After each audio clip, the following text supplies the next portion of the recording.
Bonjour, il y a 25 millions de personnes aujourd'hui dans le monde qui subissent ce qu'on appelle le travail forcé, c'est-à-dire en réalité l'esclavage.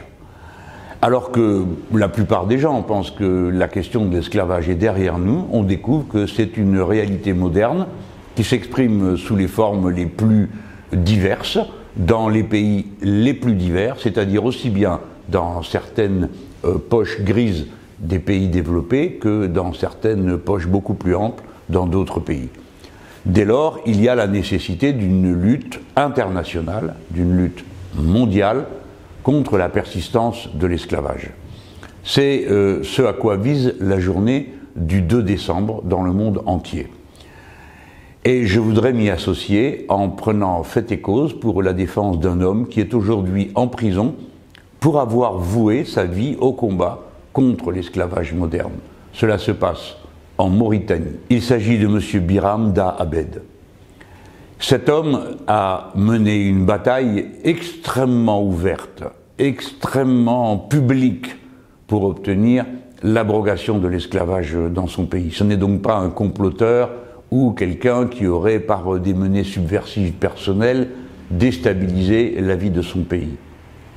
Pour autant, il a été arrêté et empêché de se présenter comme candidat à l'élection présidentielle qui arrive en Mauritanie.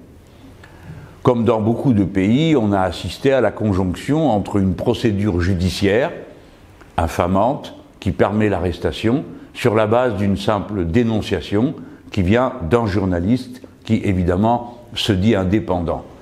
Le résultat est que notre ami est en prison, qu'il ne peut pas se présenter à l'élection présidentielle dans le moment, et que, malade, nécessitant des soins, lorsqu'il a été extrait de son cachot pour être emmené chez le médecin, il l'a été, les menottes au poignet.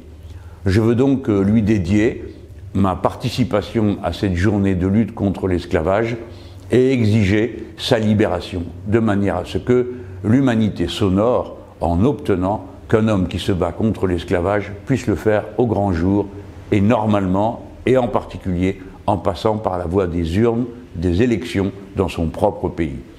Je vous invite donc à vous associer à la défense de M. Da Abed, militant mauritanien, mais il faut le dire comme c'est, militant de la cause universelle des droits humains.